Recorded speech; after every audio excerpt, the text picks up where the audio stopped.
Hey kitties, what up, what up? Welcome to Primal Scream. This is your host, Nick Graystone. For the next hour, we're going to talk about fantasy, reality, and everything in between. Let's go. What up, kitties? I know it's weird to see me during the day shift, but here we are. Primal Scream with yours truly, Nick Graystone. Holy shit. Well, I have a special guest today. It was totally out of the blue. I met this gentleman this weekend and kind of hit it off. He actually returned my phone call. I invited him onto the podcast, and he is none other than Stuttering John. What's up, my brother? Graystone! Graystone! How are you, buddy? You like that name, right? Well, I didn't know that was your last name, but it is kind of funny because Nick was nice enough to drive me home from Chillicothe in Parsippany, New Jersey, and also with Steve Grillo, and who bummed the ride, of course. And we listened to a lot of Priest and Motley Crue. It was great music on the way home. We had great conversation, and I drank all my beers. It was awesome. And about an hour and a half into it, John looks at me and he goes, Nick, I got to ask you a personal question. What's with the 666 on the side of your neck? You into the devil, bro? And I would think that maybe 2 hours before that he could have asked me that question, accepting a ride into hell, but we made it. No, I didn't notice it at first. And then because I have a friend in Florida who also has it. And he's like, I just thought it would be cool. And I'm like, I don't know. The Exorcist and the Omen scared can I curse on this? Please. Oh, the Exorcist and the Omen scared the fuck out of me. And I'm saying, that'd be the last thing I'd want on my fucking... I mean, what's next? An upside down cross? I have that too. Yeah. So, no, I don't know. But then again, I was brought up Catholic, and, I went to my communion, and then I went to my confirmation. You know what I'm very happy about? Because my niece's son, so I guess that's my second nephew. I don't know how it works. Anyway, he's getting communion. He's in second grade, and they finally did the right thing.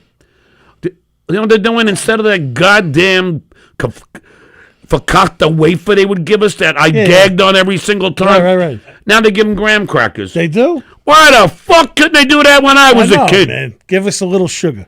Yes. Right? Instead of a... that had no taste. It got stuck in my throat. I was almost puking. This other kid in communion and confirmation, would ask me for my halls. I would eat a lot of halls to try and kill that cardboard freaking taste as that shit melted in your mouth. It was like a acid without the acid. One time I went to church with my father. The only reason I would go, the other kids just said, fuck this.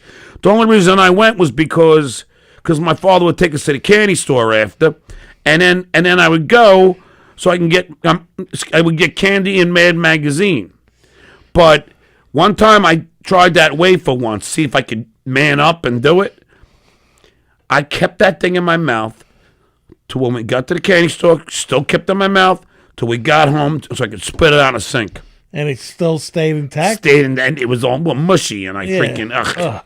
Terrible. Dramatic. I got yelled at. They thought that I was fucking around when I was like, no, I really choked on the fucking thing, but I did. Yeah. They thought that I was making fucking cracking wise joke or whatever. But now they give graham crackers, which I'm happy about. You know what it is? It's probably the trophy generation. They want to soften them up, so they give them the graham cracker. Yeah, I know. They know. Yeah. It's a totally different generation, brother. You know that. What amazed me, as far as anything that you've done in the past, was you grew up a stone's throw away from the Hell House. Yes. And Massapequa. Holy shit. Like I told you, this was a stop on my first date. The first date with Nick Graystone. So it goes kind of like this. You go to... This is weird because I'm on delay, so it's... So you probably don't want to... do we have to have that up there? No. Yeah, it's distracting, and I hate looking at myself. I look like shit. All right, go ahead. I think you look nice. Oh, thanks. But then again, that's coming from you. So it's... I'd start at Complete Auto Body Shop, Joey Buttafuoco shop in Joey Baldwin. Buttafuoco here. And then I would go to Amy Fisher's house in Merrick. Then I'd go to Joey's house in Massapequa. Then the Amityville Horror. And then I'd come back up if she was still in the car by then, if she didn't hightail it or whatever, get freaked out, then I'd stop, and the last stop would be the Hell House around the corner. Well, you know what's funny, Nick? When I was a little kid, now I had my first real job, I guess, when I was 10. I worked for Penny Saver. And, me and my friend Danny had a paper out because I had a horse, so we had to pay for, $50 a month to keep the horse. It was Danny and I's. It was a pony, but to us it was a horse because we were kids. I thought you said a whore. No. No, that was 2 years later. But a lot more than 50 a month. But I'll tell you, we did this. But before that, I was a little kid, and people would come to my, come to the backyard, like pulled into the back. I had a picnic chair there, and I would sit there, and I go, $1 a head, I'd take you to my backyard. I was always making money, Nick. I never, ever stopped. The hustle. I'm a hustler. And then I had a Newsday route when I was 12, and then 13, I started at Wholesale Tire in Farmingdale in a tire warehouse, and that's where I got these biceps. That's where I got the guns, lifting tires and throwing them. Yeah. And then I worked there. I got my Class 3 driver's license to drive trucks, and then I had a Connecticut route. Would you imagine 17, 18 years old driving from Farmingdale, Long Island at 4:30 in the morning, getting to my first stop at Groton, Connecticut. Took about 6 hours to get there. Whoa. Then stopped at every city on the way back to Connecticut. Even in Greenwich, right, Wolf? What were you dropping, like tires? Tires, yeah. And I would lace them, roll them, throw them, lift them. I mean, we was filled with sweat. We did like 14-hour days. I had a bunch of rubber in my nostrils. My face was all black from rubber. The hands were all calloused from lifting these tires. It was like, I would say it was slave labor, but the only thing that was great about it is that we were in school, so they didn't take taxes out, and they paid us cash. Wow, cash. So you imagine being 13, 14 and getting $500 every week. That's awesome. So every summer we did it, and then even after school, even in school we would go there and work. That's like boxing training. They have those big tires, right? They That's why, I don't want to hear people. It's one thing, like my father was a workaholic, and I am too. Like I'll do anything. Like I've always said, I get very kind of restless. I have my real estate license. I became a school teacher. I passed the CBEST to become a school teacher. I mean, I was a school teacher in California. I was a school teacher in Florida. So and that's where I wrote my own curriculum. And then also, I've written a book, and it's just like I've always, I had 2 record deals. I mean, I just can't. All over, bro. Hey, you know what? I mean, and it all pays off because now I get 2 pensions. I don't have to do shit anymore. That's fucking awesome. But I'm still doing stand-up because I love making people laugh. Yeah. So you went to school to NYU for film school. Yes. So, what made you want to go to film school? Like, what was it, like movies back in the day, or was it something you wanted to do, like screenplays and stuff? Well, so funny. I figured, I had the band. I was in Battle of the Bands. What's your producer's name? Tony. Hey, Tony. Oh, what's up, buddy? I'll figure Tony from Long Island. You must be the only one. But Not bad. Yeah, I didn't even introduce you. This is Mr. Tony Walker. Hey, Tony. Nice to see you. It's. I was so. This is Tony. You talk about an entrepreneur. So I'm in high school, and in 12, I did all the junior high. I mean, I did all the 11th grade. The dances. I had my band playing everywhere, all for free at the beach when we'd have like a trip to when we go to Fire Island. Always, I would, the band would play, all for free. So in 12th grade, I was smart. I became a homeroom representative. So I was part of the government of Plain Edge High School. Now I had my foot in the door. So I convinced the president, this guy named Kevin Laurie, and I convinced him to do Battle of the Bands again. So now we're going to do Battle of the Bands. So they want to pay each band $400. I said, fuck that. I write this letter. I type it on my own. Then we had typewriters in those days. I type the letter, and I give it to our principal, Dr. Manley. Believe it or not, that was his name. And I give him this. So I'm in homeroom, and then I get, and the homeroom teacher goes, somebody comes with a pass. Mr. Melendez, Dr. Manley wants to see you in his office. I'm like, shit. So there I am, sitting across from Dr. Manley. He goes, John? I go, yes. He goes, I want to tell you something. What you did is the most professional thing I've ever seen somebody do. And not only am I going to give you a gold seal on your diploma with distinctive effort, but I am also going to get you will make half of the door for each show. Because we did 2 that year. And he allowed me to cut out of classes to go to each class to promote it. Wow. Each band walked out with like 2 G's each time. So fucking my band and the other band. Imagine that. 2 G's. It's unheard of. It's unheard of. And the other band was obviously grateful. Dr. Manley loved me. I was like forget it. I was like the Dr. M, baby. I was the principal's pet. Yeah, man. But that's a great story for usually it's thick stories about principals and stuff. This guy loved me. I could do no wrong. He saw something in you. Yeah, he did. He said, this guy is a guy that is always going to work. The guy knows what he's doing. Yeah, that's great, man. That's fucking cool. Yeah, and it's kind of been my mantra my whole life. What was the name of the band back then? Stiff Minister. Stiff Minister. That's fucking awesome. And our lead singer was this guy, John Carroll, so he was like a graphic artist. So we had T-shirts, and a lot of the kids in school would walk around with Stiff Minister T-shirts. That's awesome. They would write it on desks, our emblem, all over the doors, Stiff Minister. We had this whole, like all the chicks loved us. It was awesome. You had the fucking principal eating out of your hand. Everything. That's it, man. You would love this. So the first battle of bands, everyone thought I was singing, because in 11th grade we did it, and we were like the best band. Then we were, Stranger was our name, named after the ghost in my mom's house. But anyway, that's a whole nother story. I can't wait to get to this. That was just an episode of Famous and Afraid, where they took a bunch of celebrities and we talked about our ghost experiences when we were kids. Who hosts that? I forget, but there was a bunch of celebrities. Me, Steve Guttenberg. There's a bunch of celebrities who did it. But anyway, so I'm there. So then in 12th grade, everyone thought I was going to be the lead singer, but we kept it quiet. And we had this guy, John Carroll, who was the big Ozzy guy, the big Judas Priest guy, like the insane guy. So then I had my keyboard player do like a funeral march. And then we had our pallbearers come out in black gowns, sick, carrying his painted black coffin. And they bring it to the stage.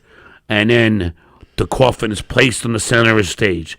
And then we go into you've got another thing coming. Nice. And then as soon as we go, and then the coffin opens, John Carroll comes out. Holy He's got the 666 on his shirt. Yes! He comes out there, and we go into you've got another thing coming. More than life! Yeah. And then at the end of the show, we hung somebody. Oof. So we had this kid, Chris Navola. So we had a harness. So we pull him on this gallows there, and we have the thing. And I didn't know, but they cut the curtain ropes, to use to help the harness. So there he is. So then we go into Black Sabbath's Paranoid. Holy shit.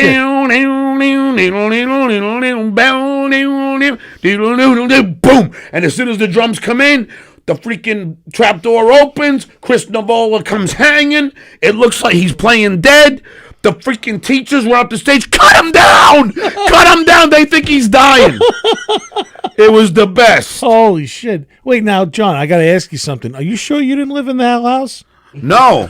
But then the next battle of the bands, you love this, the same gallows, but now we did it differently. I went to the butcher. We got a bunch of pig's blood. Sounds like Carrie, right? Yeah, So we got a bunch of pig's blood. And then I got like a mannequin head.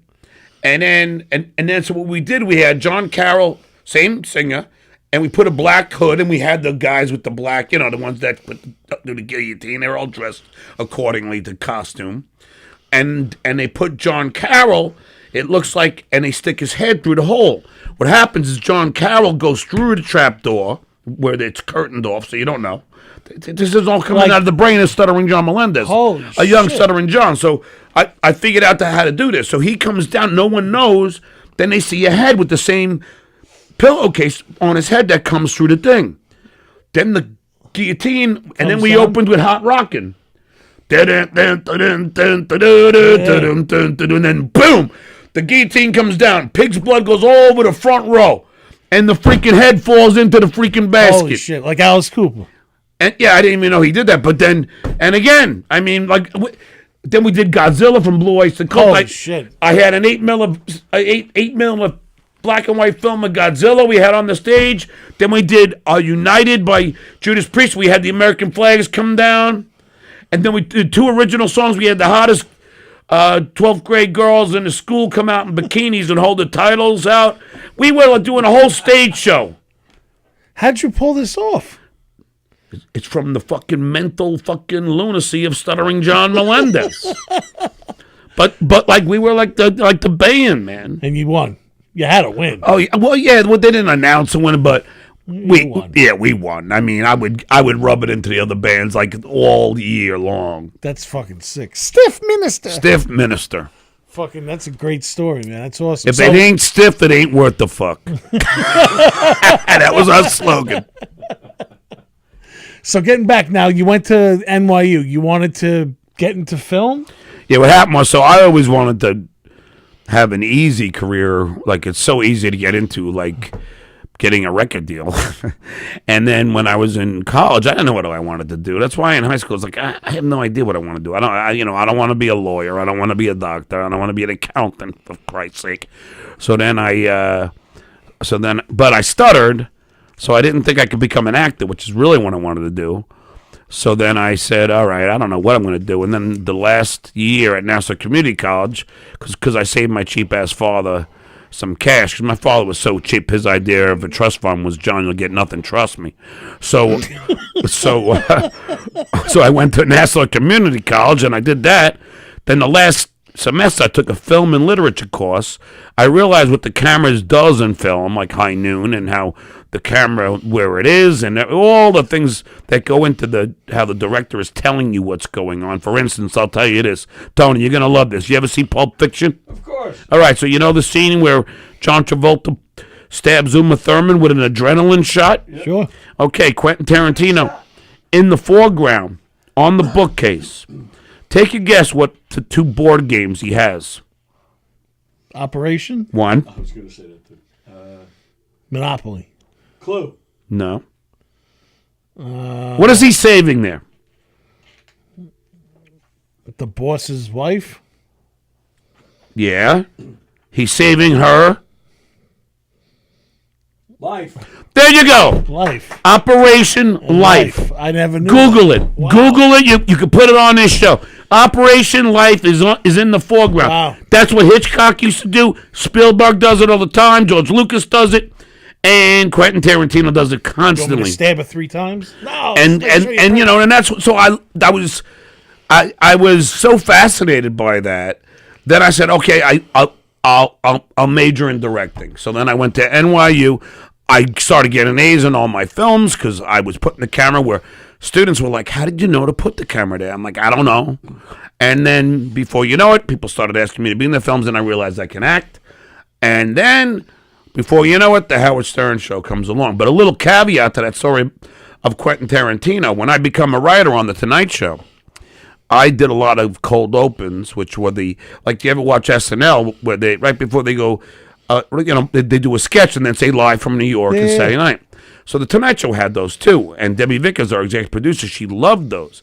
So I would write a lot of those. So once, me and the guy that I wrote the cold opens with a lot of times, this guy John Kennedy, we came up with one for Jay Leno and Quentin Tarantino.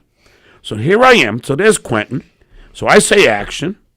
And then Quentin does about a minute and a half fucking improv. I go, cut. I go, Quentin, listen. These are only 30, 40 seconds long. You got to stick to the script, man. He goes, all right, John, I got it. I walk out of the room, and I'm thinking to myself, Nick, I go, I can't believe Stuttering John is directing Quentin Tarantino. I mean, what are the fucking odds? So to say I've had a charmed life is an understatement. Well, dude, you've been around so many high-end celebrities. I was talking about this with Tony or whatever, and this is no diss to your former bosses or whatever, but I feel a show is only as good as the people that are in it. I used to watch the Howard Stern show back in the day because of the guys in the Whack Pack and like guys like you. I was never in the Whack Pack though. You were part of the original crew though. But I was never a Whack Packer. They never put you in that? No.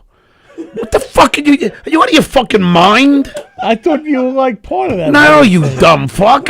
What are you talking about, Nick? So I'm like insulting you right now. Well, you would think so, wouldn't you? What do you put me in with fucking Beetlejuice? No, I'm not. And Fred the Elephant Boy? You fucking prick! Yeah.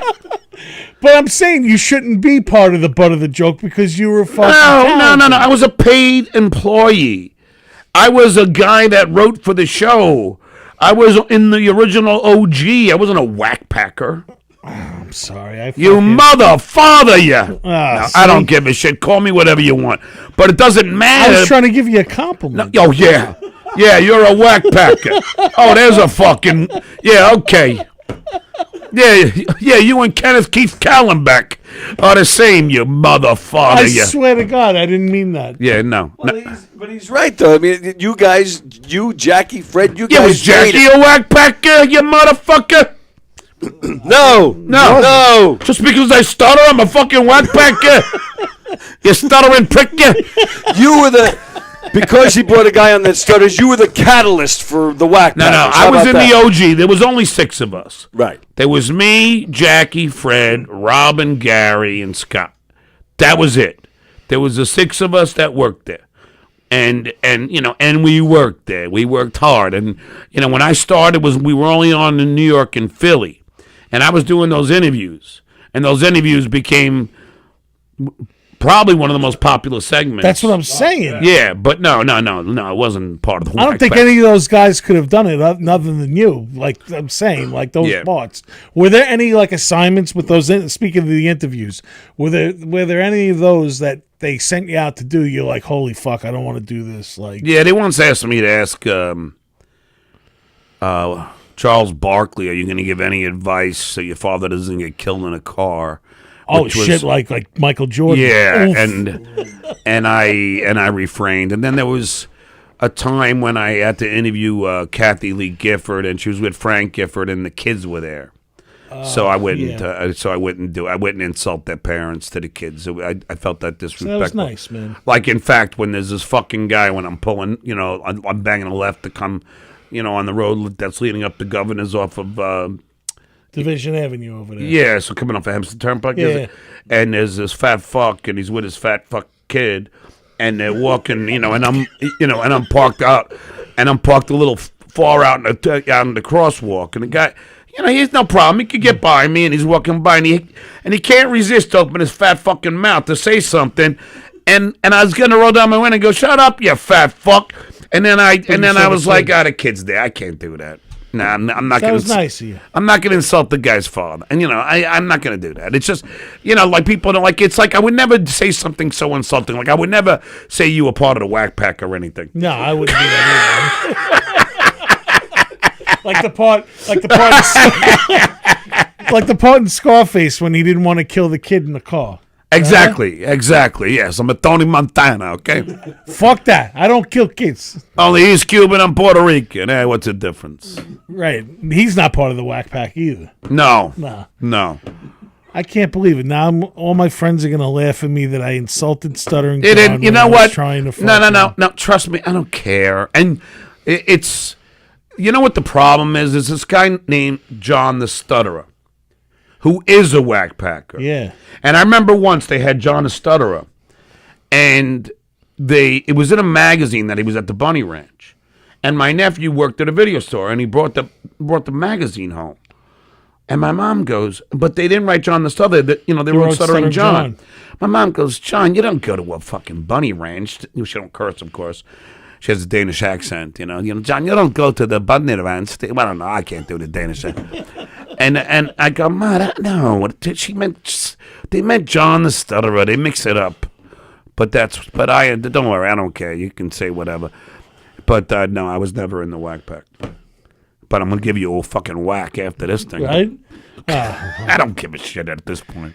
See, man, I was trying to be nice, but I fucked it up, man. I can't believe it. Don't worry about it. Don't worry about it. It's But all I right. cannot get past it now. Nicky fucked up. You didn't fuck up. It's all good. So, what else did I want to ask you about this thing? Okay, yes. So you told me that you opened up for Crew. I didn't realize you opened up for Crew when Karabi was the lead singer, right? Yes. Dude, I fucking love that album. Well, it's weird because Typo Negative also opened up. Yes. Great band. Yeah, and I hung out with Pete Steele, and when I went backstage with Pete, he's sitting there with his dumbbells, like Jacked. as he's working out before his set. Of course, I'm drinking beer and smoking weed, but that's a very fucking stark difference. But I gotta say, I mean, I opened up for everybody. I opened up for Ozzy at Jones Beach, which is not Was that the Dysfunctional Picnic? yeah, which is not too shabby for a whack packer. I opened up for. I gotta say, that's a career highlight. for him, Yeah, man. I opened up for White Zombie and Green Day and Ted Nugent across the country, and I mean, in my MTV video, I'll talk my way out of it. I had Sting and Gene Simmons and Nino We Betancourt were in just it. watching it. Yeah, I Cool mean, video, man. Grandpa Al and Barry Williams, Greg Brady, and Gilbert Gottfried, the late great Gilbert Gottfried. So I mean, it's like it's weird because you don't like it's odd because even at Chilicon, like people come up with albums, they come up with books, they come up with all different things for me to sign, and it's just like you go and then you think, well, wow, Jesus, wow. I mean, I'll talk my way out of it was a single for my album, but Airheads also wanted it to be their single, so and it ended up going to Motorhead because Atlantic wanted it as my single. Yeah. But I hung out with Lemmy and Chris Farley and Adam How was Sandler hanging with Foley? and Steve Buscemi. What's that? How was hanging with Foley? Great. I mean, it was just like I was one of the gang. Yeah. That's one of the things that you don't like. And on the Tonight Show, with those cold opens, I got to direct Adam Sandler and Jack Black and David Spade and Charlie Sheen. Charlie Sheen invited me to a Super Bowl party. I mean, and I got to I had beers at the whiskey bar hanging out with Matt Damon. George Clooney comes up to me and says, and starts talking to me. Jennifer Aniston comes up to me when we did the Tonight Show with friends. And, it's just such a charm. Jerry Seinfeld comes up to me. He's also from Massapequa.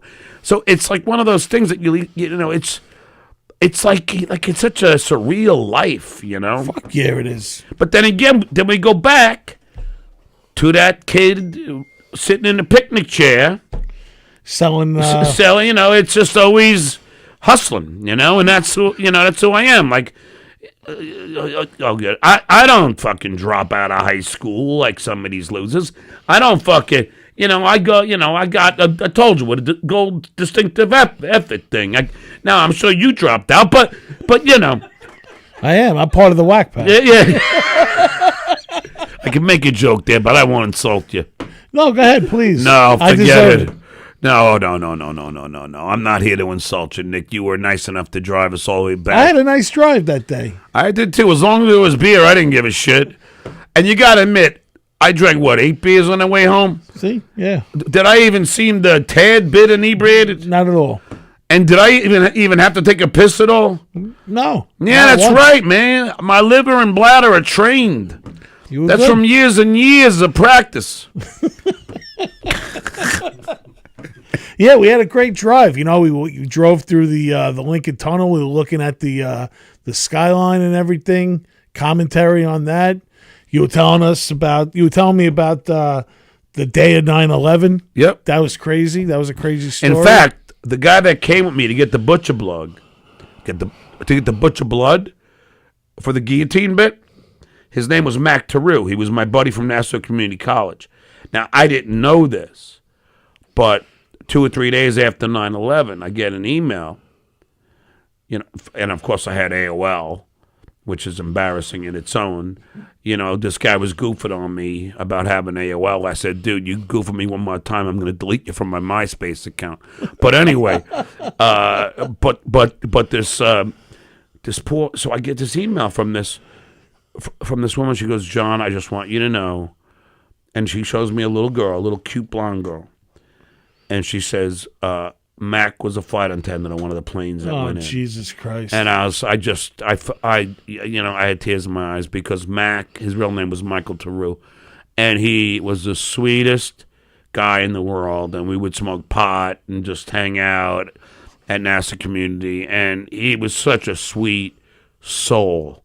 And it just, to leave behind his daughter was so sad. Yeah, man. And then you hear about Pete Davidson. His father was in the building.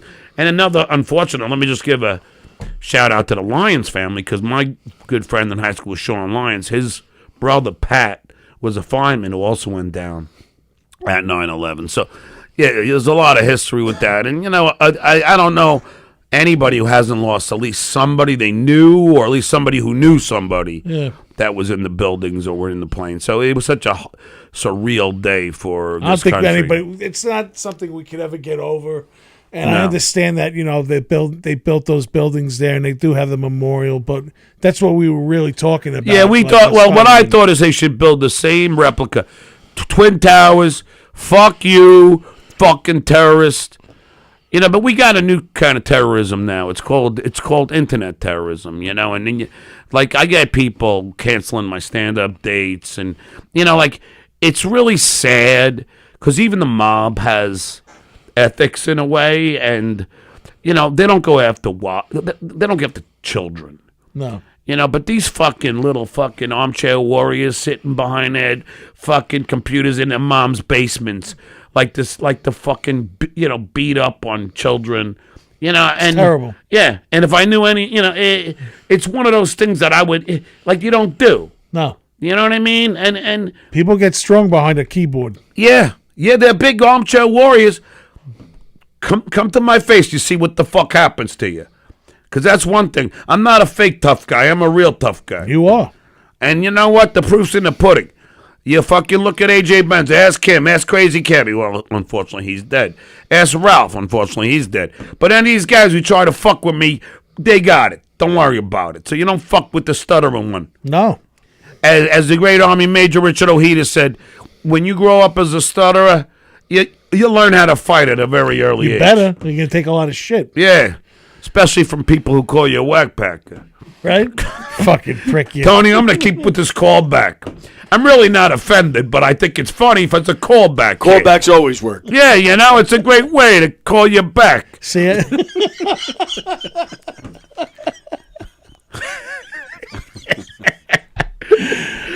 Man, I fucking. But I don't personally care. Like people cut. I told you. I think I told you in the car.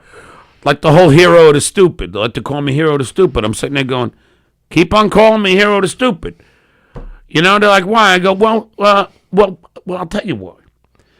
Because the reason why hero is stupid, where that started was me and Robin Quivers left, 600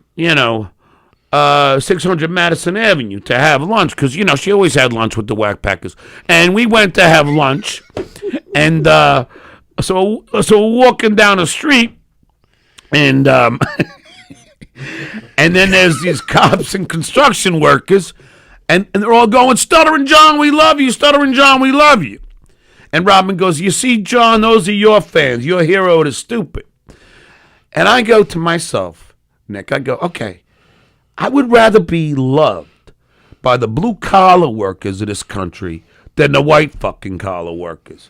Because to me, I stand for the blue-collar workers, hence me working at the fucking warehouse. So I'd rather cops and construction workers and nurses and school teachers like me. I'd rather represent them. And if Robin Quivers, the elitist, thinks that's being hero to stupid, I fucking wear like a badge of honor. Good for you, man. Yeah, it's fuck true. Them all, let God sort them out, right? Right, exactly.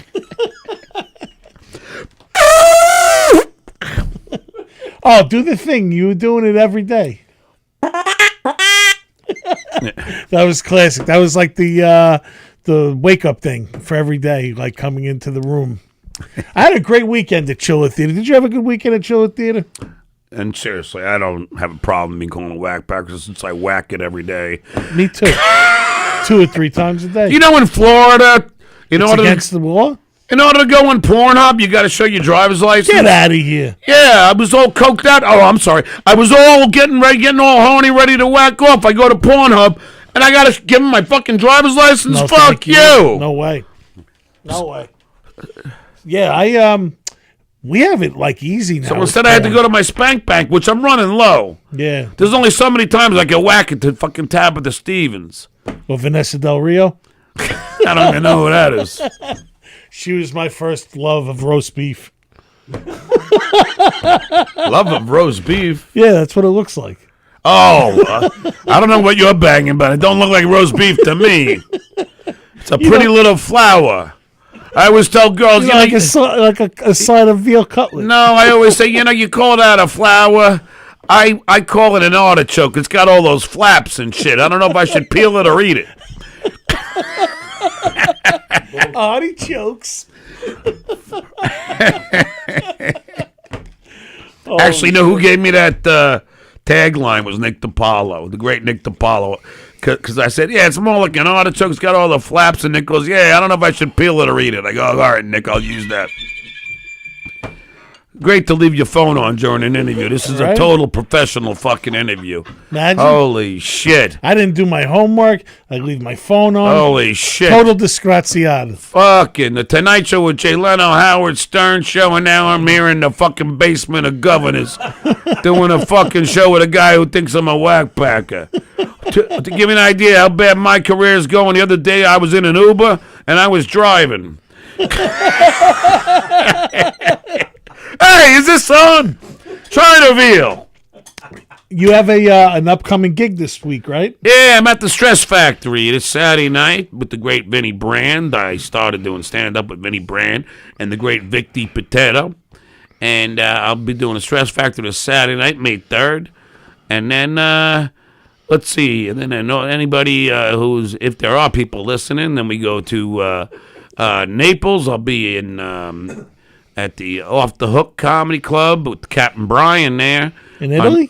No, in Naples, Florida, on June 7th, which was weird because Tommaso Rana, the great actor from... he was awesome. Yeah, from Gladiator, who also gave me some of his weed because he didn't want to take it on the plane. So he's from Gladiator and a bunch of other movies. Bodyguard? Yeah, The Bodyguard.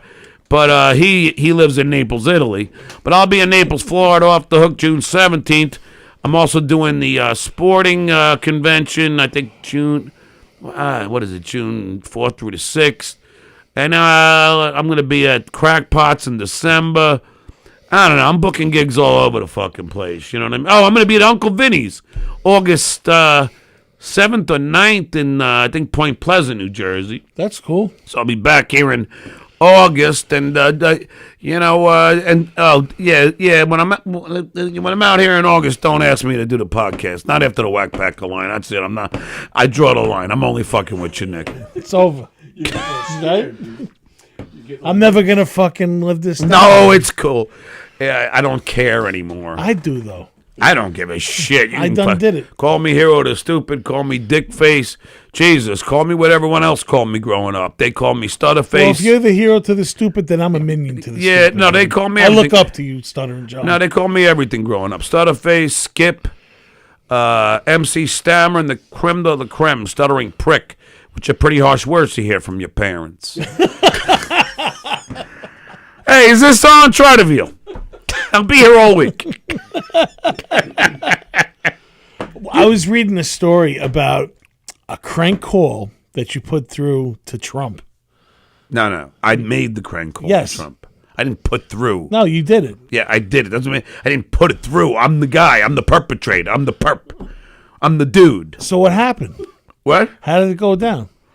It was very simple. I fucking Googled the White House fucking phone number on my podcast, and then I called and I went, yes, hello, this is Sean Moore. They go, who? I go, Sean is in Connery, Moore is in Roger. I'm a big Bond fan. As if I as if I named myself, and I'm saying I'm calling for the great Senator Bob Menendez. I'm his assistant, which is a worse accent since Lindsay Lohan in The Parent Trap. and they go, he's in Fargo, North Dakota. I'm like, why don't you give me his longitude and latitude, you dumb fucks? And then they go, well, okay, can we call you back? I go, sure. So they call me back. They go, we have one question. The Senator Bob Menendez is from Jersey. Why do you have an LA area code on your cell phone? I go, oh, it's because we're on holiday. And then they go, okay, that's all the vetting they do, these freaking idiots. And then an hour later, I'm on a date. I'm in a suit. I'm on a date to the nice restaurant in Beverly Hills. I get a call from Jared Kushner from Air Force One.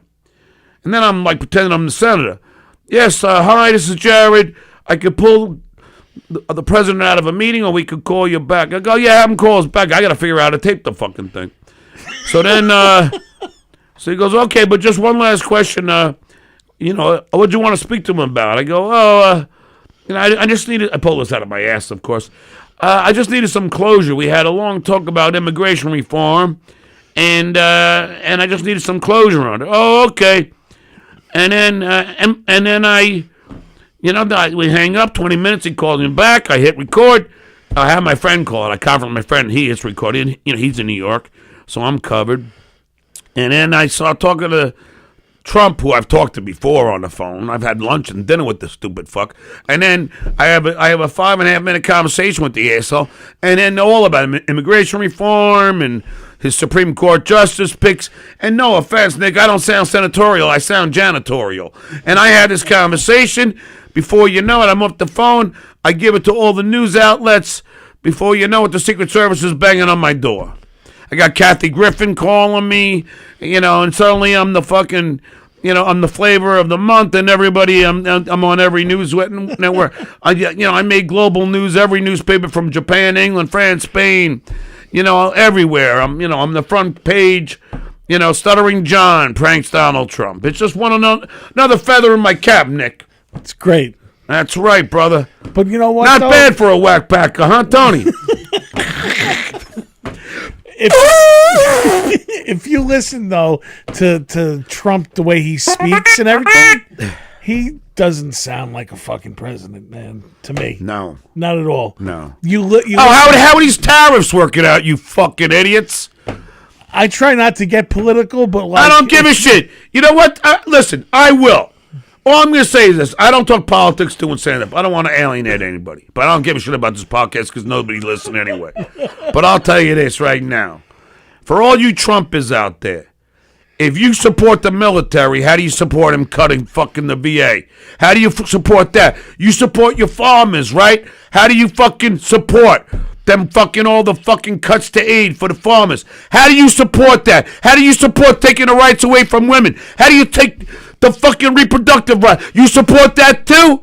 What the fuck is wrong with you, I ask you? And stop thinking that you're fucking supporting the Catholic religion, because Jesus wouldn't turn his back on the poor. So fuck you. Thank you. All right. I love it.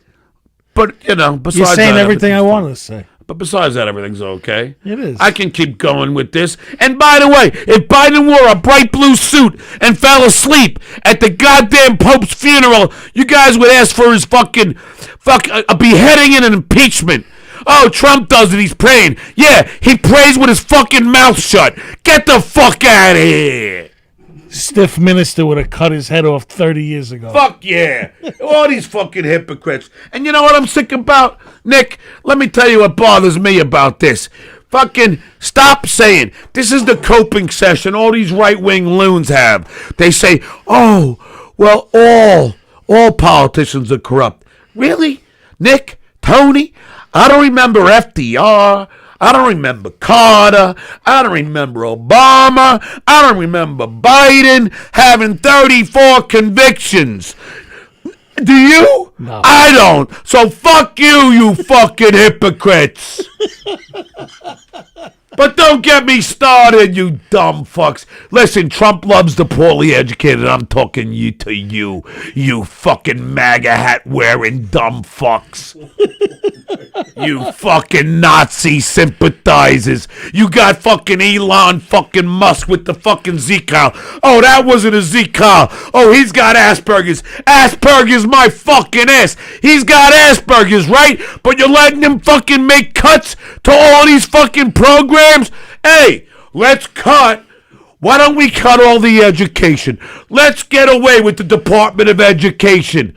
Oh, that's a great idea. Let's stop teaching slavery. That's a great idea, isn't it? Fuck off. Get off my lawn. Well, there we have it. Thank you very much. But anyway, this has been a pleasure.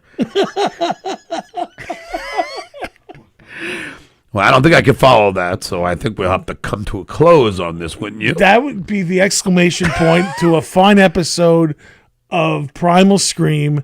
John? Thanks, Nick. Anytime, Thank brother. you. I appreciate it. And thank you for driving us home. You were very gracious. I appreciate it. I'm sorry you had to deal with Grillo. But it was fun. yeah, taps of liquor. And that's Steve's. That's what Steve's famous for saying. Gunga din, bring water. But Steve's a good guy. I mean, Jesus, he's getting fat too. Holy shit. I can't say anything. I know you can't say anything, but it looks like he swallowed a fucking beach ball. Holy shit. But anyway, I've been very kind to you, Nick. Yeah, you have. And Tony. It's appreciated. Even though I insulted you and put you in the thing. No. I don't care. You know, Listen. the WP. No. It doesn't. No. Nothing really bothers me anymore. I'm fucking immune to that. Jesus, I've been punched by so many celebrities. But I will tell you what was really nice. And I've been fucking thrown down a flight of stairs. Wasn't it cool that you got Geraldo Rivera? You get Michael Biehn, one of the greatest actors, right? You get all these people coming to my table to say hi to me. I witnessed it. Coming to my table. Actually, you know what? I want to share a picture of all of us together, actually. Yeah, but isn't it great, Nick? They came to me. They did. Now, This is your Tony, room. is that the coolest thing? Absolutely. I mean, they're coming to my table to hang out with the stuttering one. See? To hang out. Yeah, they're coming to hang out with the dude. That's because you've had a whatchamacallit, a decorated life, man. A celebrated career. And fuck you, Bob Smigel, for stealing my goddamn act with that fucking dog. At least I did it with my own face, you fucking coward. And fuck you, Sacha Baron Cohen, with your Ollie G between two ferns, you fucking plagiarists. Come up with your own fucking bit. What, is that Triumph? Yeah. Does the same shit I do behind a fucking dog puppet. Well, between two ferns, that's Galifianakis. Yeah, fuck you, Zach. You're a fucking Zach Pecker.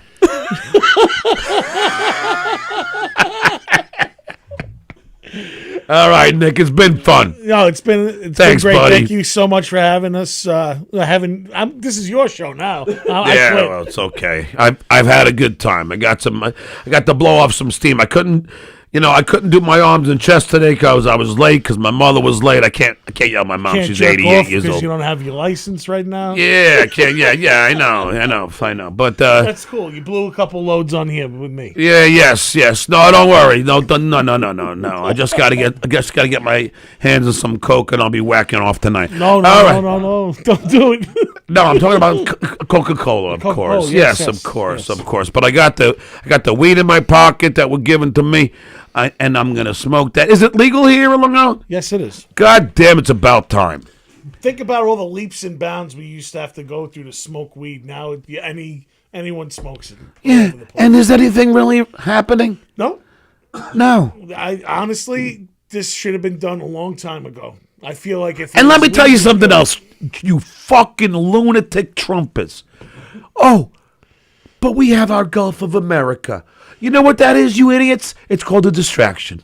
It's called Look at the Wind. Now we can call Gulf of America. How the fuck does that affect your life in any way? I'll tell you what's going to affect your life when you can't pay, when it's going to cost you fucking $100 for strawberries because they can't afford people to pick them. You dumb fucks. Like the eggs? Yeah, eggs. Oh, price of eggs. Now guess what? The price of eggs is higher than they've ever been. Oh, remember it was all about eggs? Remember when Trump said he'd end the war in his first fucking minute? What happened? You remember when he's gonna end the fucking the fucking Hamas-Israel war in the first minute? What happened? Remember when price of eggs were gonna get lower? First day in office? What happened, you stupid fucks? Thank you. You're welcome. Come see me at the Stress Factory. This weekend, May 3rd. Thank you. Thank you. All right, brother. I'll see you. Absolutely. Guys, again, I'm Nick Graystone, and you're not, thankfully. And I'll see you on Thursday for the regular scheduled time program. Thanks to Tony. And again, thanks, John, for coming on. Graystone. Graystone. Thank you. Thank you for listening to Primal Scream. I'm Nick Graystone, a.k.a. The Nizza. Each week, Primal Scream is produced by Tony Walker and executive produced by Demon Scar. Always remember, nobody writes your story but you. Later.